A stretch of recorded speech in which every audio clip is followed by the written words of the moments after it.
Hey everyone, welcome back. Thanks for joining us. Today, we've got a brand new story to share with you. So let's begin. My ex and I met in college. She was the most beautiful girl I had ever seen. She always had a crowd of guys following her around. I had some classes with her over the 4 years, but I never pursued her because, well, all the other guys. One day after class, she asked if I would study with her, and the rest is history. So we married. Starting our careers in the same industry, different companies. A male-dominated industry. I found immediate success while she struggled. She changed jobs in the first year. She continued to struggle. In the third year, she became pregnant with our first son. She worked through the pregnancy. A few weeks after giving birth, in a routine physical, her doctor asked to do a biopsy of her cervix. The results came back as precancerous cells were found.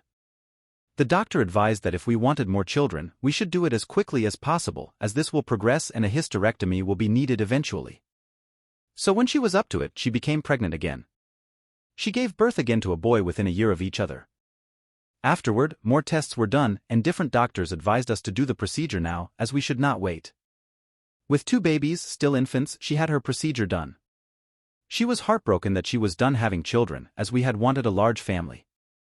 She poured herself into being a great mother, and she became a som. She took care of everything at home. Meanwhile, my career was moving along. I was offered a position with another company with a large salary bump. Life is good. When the boys went off to school, she volunteered at school and was a fixture there. I should mention that we had close friends we went to school with. A and B. We saw each other often. They started their family about the time we did. They have 1 son.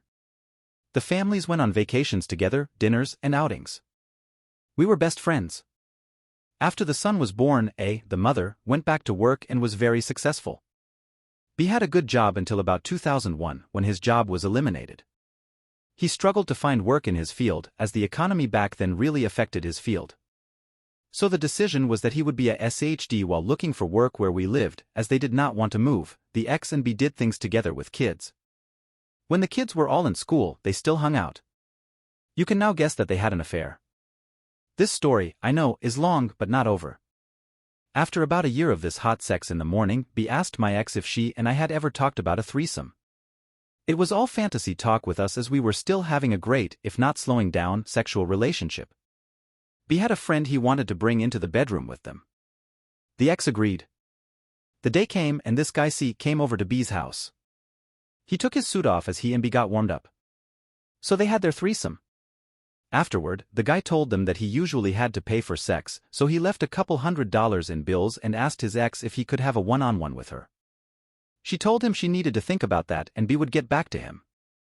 Eventually, C recommended someone else, and a business was born. Eventually, B was re-employed and had to leave her ex on her own. She used a different cell phone.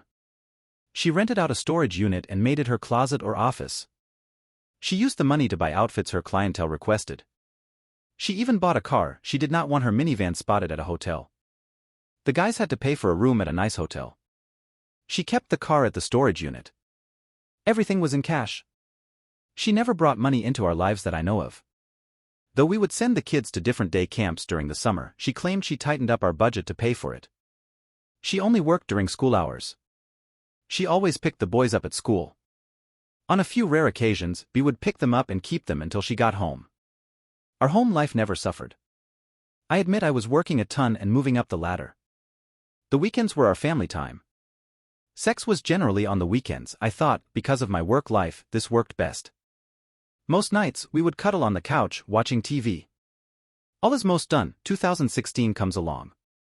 We have 1 son in college and the other is a senior in high school. I got a call from B. X is in the hospital. He was vague but said she was hurt badly. I rushed to the hospital because my wife is hooked on a bunch of machines. They have already cleaned her up and taken her for x-rays. She has a broken jaw, a broken nose, a fractured orbital bone, and a possible concussion. She will make it, but there will be a long road ahead. A police officer finished up and left.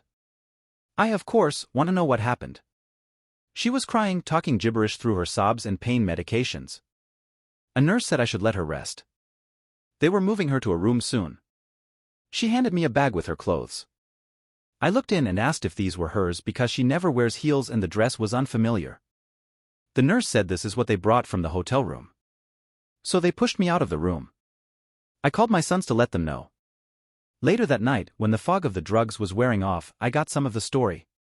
She drifted off again. I had my youngest son sit in with her, and I called B. Why did he call me? How did he know before me? What's going on? So B came clean about what my wife was up to, leaving out the affair and his involvement. I was devastated. We eventually got her home after surgery on her jaw. The nose would wait. She convalesced at home. As she got stronger, I got the whole story. I called A and told her of the affair, and B was a pimp. She threw B out. As she got on her feet, I told her we were done. I asked her to move out. She moved in with B. I got the divorce rolling. I am sitting here 5 years divorced. I still love her. It is as if she had died. The grief is unbearable. My boys know what she did. I have not spoken to her since she left. Thanks for watching. If you enjoyed this video, don't forget to like, comment, and subscribe for more stories like this. See you next time.